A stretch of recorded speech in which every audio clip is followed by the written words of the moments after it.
Assalamualaikum warahmatullahi wabarakatuh. A'udzu billahi minasyaitonir rajim. Bismillahirrahmanirrahim. Alhamdulillahi rabbil alamin. Wassalatu wassalamu ala sayyidina wa maulana Muhammadin. Asyhadu an la ilaha illallah wa asyhadu anna Muhammadan abduhu wa rasuluh. Rabbi shrah li sadri wa yassir li amri wahlul 'uqdatam min lisani yafqahu qawli. Amma ba'du. Baik semuanya, dalam kesempatan yang baik ini kita akan membahas ini masalah yang paling dalam yaitu mengenai ilmu tauhid, ilmu ketuhanan, dimana selama ini banyak sekali yang membicarakan ini masalah tauhid. Akan tetapi kalau diteliti ternyata ini embel-embel itu lain. Makanya di bahasan ini, kalau Anda ingin kalau kamu ingin benar-benar tahu tentang tauhid itu sebenarnya itu seperti apa, marilah kita ngaji bareng-bareng. Bismillahirrahmanirrahim. Jadi kalau kita mengenal ilmu tauhid dari dasar-dasarnya, dari pokok masalahnya, yang pertama kita harus mengenal namanya alam akhadiyah. Apa alam akhadiyah itu? Akhadiyah itu wujudnya Allah itu masih Allah itu sendiri, Allah bloko, di mana belum ada ciptaan sama sekali. Ini ibarat kosong kosong bukan berarti tidak ada dan kosong ini nanti yang akan mengadakan apapun itu dari kosong ini, dari tidak ada menjadi ada, dari ada menjadi tidak ada, dan seterusnya seperti itu. Jadi alam akhadiyah ini ketika Allah itu belum berakhir, belum mewujudkan apapun sama sekali, satu pun belum ada yang diwujudkan oleh Allah itu. Karena apa? Karena di sini Allah itu masih, Tuhan itu masih berbentuk zat, belum ada apa-apa sama sekali. Ini zat. Ini ibarat kalau kita raba seperti ruangan yang ada di depan kamu, di belakang kamu, di samping kamu, di bawah kamu, di atas kamu, ini masih kosong. Kalau kamu pegang tidak ada. Istilah orang Jawa ini sering menyebutnya ruangan wang-wang wong-wong, itu tidak ada apa-apanya. Akan tetapi sebenarnya ini walaupun tidak ada apa-apanya tapi bisa mewujudkan apapun. Ini yang disebut dengan alam akhadiyah. Yaitu wujudnya Allah Ta'ala masih wujud mutlak dan itlak. Maksudnya ini wujudnya sendiri, wujud sendiri, belum ada yang mewujudkan. Hidup sendiri, tidak ada yang menghidupkan. Akan tetapi walaupun wujud sendiri belum ada yang mewujudkan, hidup sendiri belum ada yang menghidupkan, itu nanti akan menghidupi semuanya, menghidupi semuanya, termasuk kamu, saya, hewan-hewan, malaikat, dan semuanya. Terus zat ini masih jumeneng sendiri tanpa ada yang jumenengake. Awal tanpa kawitan, akhir tanpa pungkasan. Inilah yang disebut dengan zat itu. Pada waktu itu wujudnya Allah Ta'ala itu bisa dinamakan masih wujud cahyo. Maksudnya ini wujud nur, wujud nur itu cahaya. Cahaya itu apa? Cahaya itu padang-padang jenis cahaya. Maksudnya wujud nur iku wujud padang ora ono kang madani, agung luhur ora ono kang bandingi, ora ono kawitane lan ora ono pungkasane. Jadi belum ada yang mengawiti, belum ada yang mengawali, belum ada yang yang menyamai, madani belum ada, agung luhur tidak ada yang membandingi sama sekali. Karena apa? Karena memang belum ada apa-apa. Jagat belum ada. Jagat ini, alam semesta ini belum ada. Langit, bumi juga belum ada. surga dan neraka pun juga belum ada, apalagi akhirat juga belum ada. Kiblat papat itu juga belum ada. Ngisor dhuwur ya, atas bawah itu juga belum ada, semuanya itu belum ada. Itulah yang disebut dengan lata'yun. Maksudnya lata'yun itu belum kelihatan sama sekali, ya, belum kelihatan sama sekali keinginannya Allah itu sendiri. Karena apa? Karena yang wujud masih Allah itu sendiri. Nah terus ini ya, ini dalilnya sebenarnya ada di Al-Quran. Kita sering baca tapi tidak memahami itu.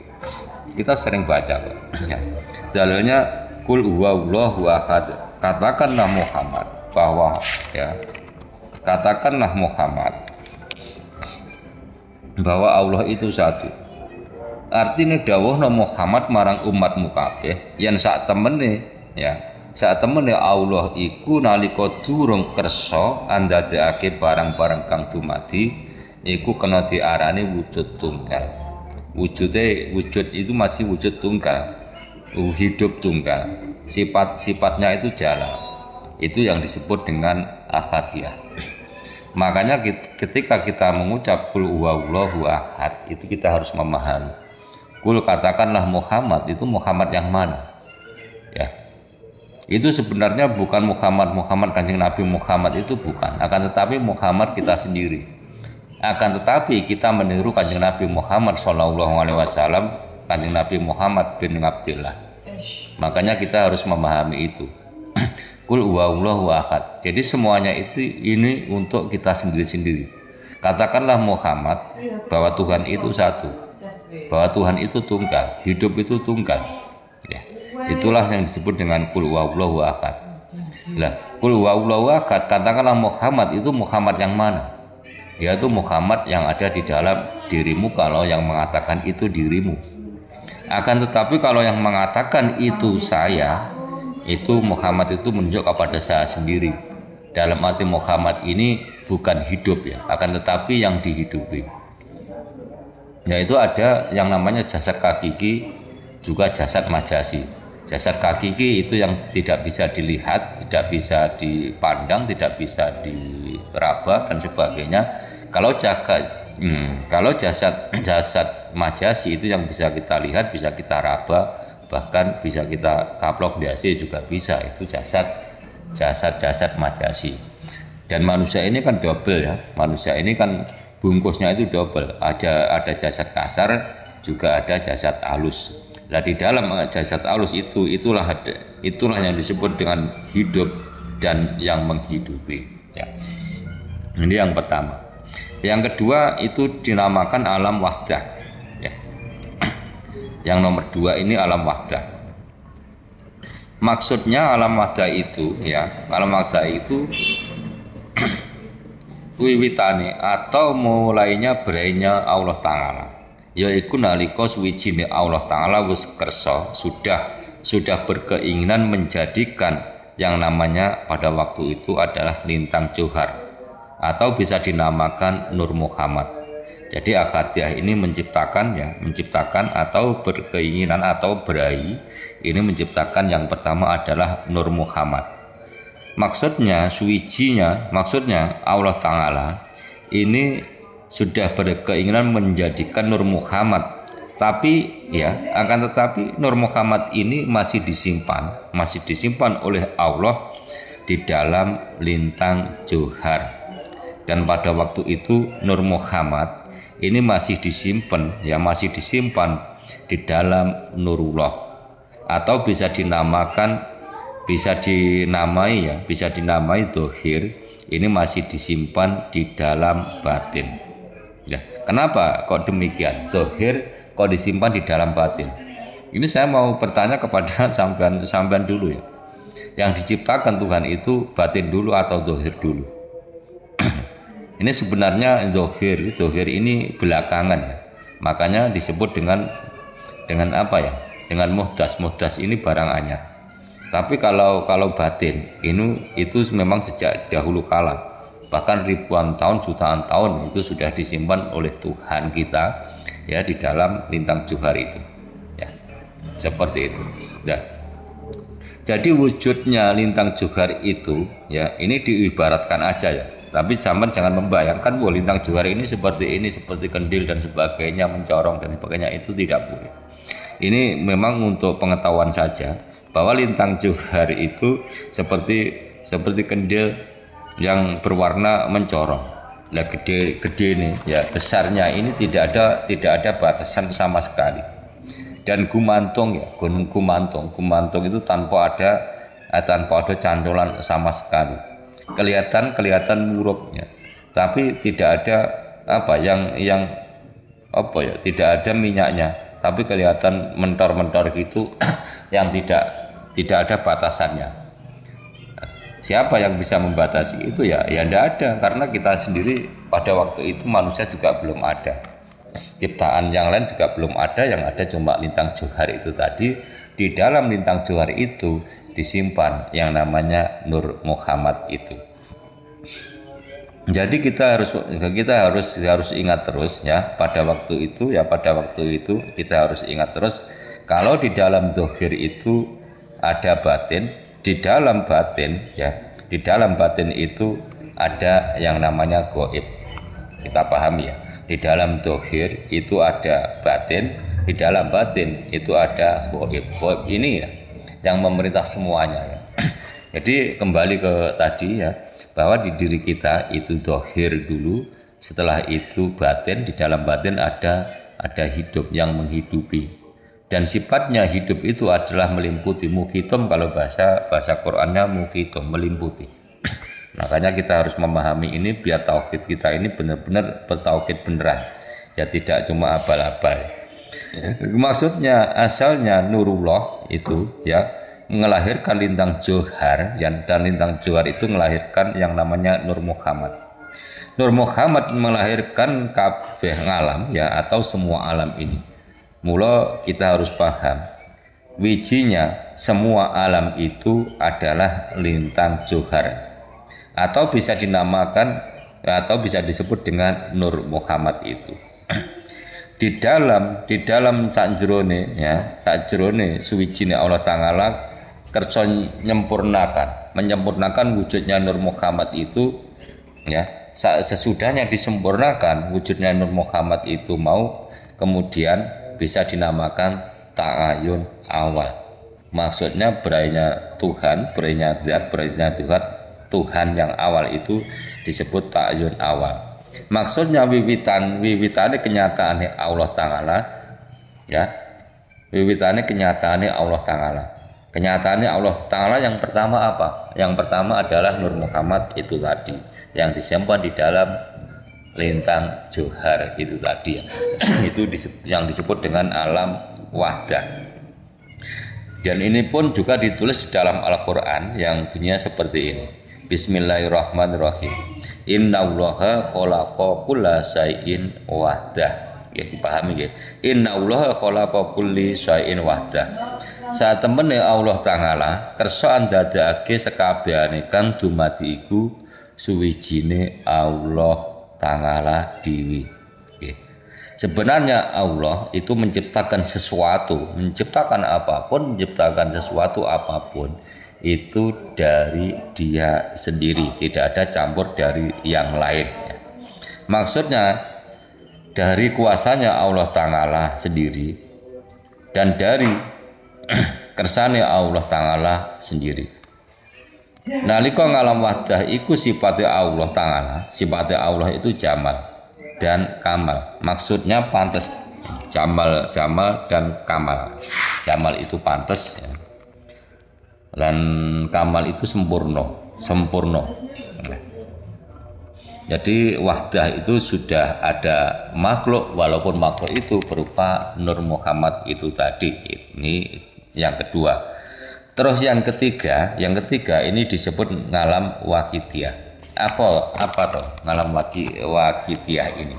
Ya, untuk memahami bab tauhid ya, ilmu sangat yang paling tinggi ini tidak ada yang lebih tinggi lagi ilmu daripada ini. Karena apa? Karena ilmunya Allah langsung ini ya, dengan jenis zat, sifat, asma, af'al dan seterusnya itu yang paling tinggi. Jadi kalau di sini dibahas akadiyah, wahdah, wakidiyah. Akadiyah, wahdah, wakidiyah. Kita harus memahami itu. Makanya kita jangan sampai salah. Ya, kita lanjutkan, ini bab yang ketiga ya. Yang nomor 3 adalah alam wakidiyah. Dan ini alam wakidiyah itu ketika ngancik ngalam wakidiyah itu bisa dinamakan pada waktu itu adalah waktu lati. Maksudnya waktu lati itu tegasnya kang mulane apa kok diarani ya, diarani melekang. Tegese isih melekang. Melekang itu apa ya? Bahasanya itu belum apa ya? Di antara ini dan itu melekang. Maksudnya suwijinya Allah Ta'ala ya, masih kersa anutukake keberane Allah Ta'ala, kuasane Allah Ta'ala, sempurnane kebrayane yaiku metokake cahya murup. Lah oleh metokake cahya itu sangka jerone lintang johar itu tadi. Kita harus paham. Utawa den arani johar awalnya. Dan johar awal ini tumetes dadi roh idopi. Jadi pada waktu itu ya, di alam wakidiyah ini Nur Muhammad yang sudah disimpan di dalam lintang johar itu oleh Allah disempurnakan. Nah, disempurnakan. Nah, cara wong wedok dipaesi itu apa? Dipajaki itu ben sempurna. Nah, sempurna itu kan marem. Nah, sebenarnya ini juga sudah ada di dalam diri kita. Ketika kita punya angan-angan mau buat ini, buat itu ya. Buat ini, buat itu, lalu disempurnakan ya. Kita mikirnya, oh bahannya ini, bahannya itu dan sebagainya, seperti itu. Kita mikirnya seperti itu. Nanti kalau sudah jadi bagus, itu kita akan merasa bahagia kan itu, walaupun itu belum dilahirkan, dalam arti belum dibuat ya.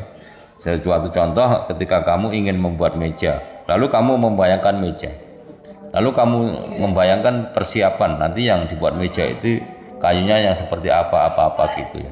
Nah, setelah semuanya dirakit, walaupun merakitnya itu masih di dalam angan-angan, nanti kalau kelihatan bagus maka hati ini akan bahagia. Itulah yang masih di alam akadiyah.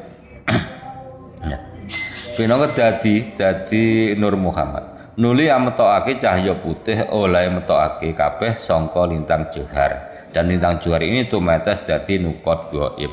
Nukot gaib itu apa? Nukot gaib ini adalah awalan. Ya, ini ibaratnya gini. Ketika kamu pegang pena, ya, di situ ada pena. Di bawahnya ada kertas putih luas, lebar ya. Luas itu kayak tanah. Jadi kamu pegang pena, di situ ada kertas putih. Ketika kamu menitikkan pena yang pertama, itulah yang disebut ya, istilahnya nukot gaib itu seperti itu. Jadi awalan pembuatan, awalan menggambar, awalan menulis itu nukot gaib. Itu kalau diibaratkan manusia. Ya iku pinangka dadi rasane Nur Muhammad. Nuli ametokake cahya luhur. Lah oleh metokake iku uga sangka lintang johar yang tumetes dadi Nur Muhammad, yaitu wujude kaya kaca kang bening tur bersih, tur kang mencorong. Lah wong ngarani jeneng Zahra. Zahra itu kan mencorong. Padang mencorong itu Zahra. Yang menyandang gelar seperti itu ialah Kanjeng Nabi Muhammad sallallahu alaihi wasallam.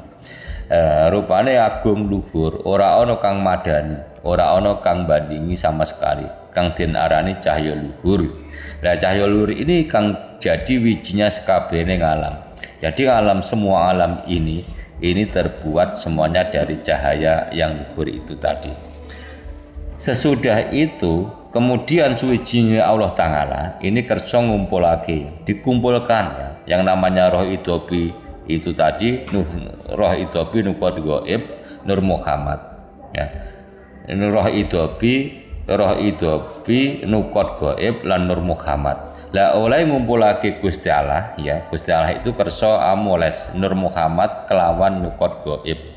Jadi Nur Muhammad tadi dipolas, dipaesi, dipajaki kelawan nukot gaib kanthi sempurna.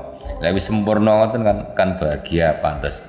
Kemudian suwicinya Allah Ta'ala kersa amanjingake Nur Muhammad kang den pinulas. ingkang sampun dipoles niku wau dipanjengake kelawan nukot gaib, yaiku mau nggih kapanjengake marang roh idopi. Sakwise mengkono banjur ing aranan wis sempurna wujude Nur Muhammad. Ini maksudnya sempurna wujude Nur Muhammad loh ya. Belum sempurna wujudnya makhluk seperti kita ini belum. Kemudian Nur Muhammad ing aranan Nurul Hayat Muhammad. Maksudnya padang kang urip kang den alam.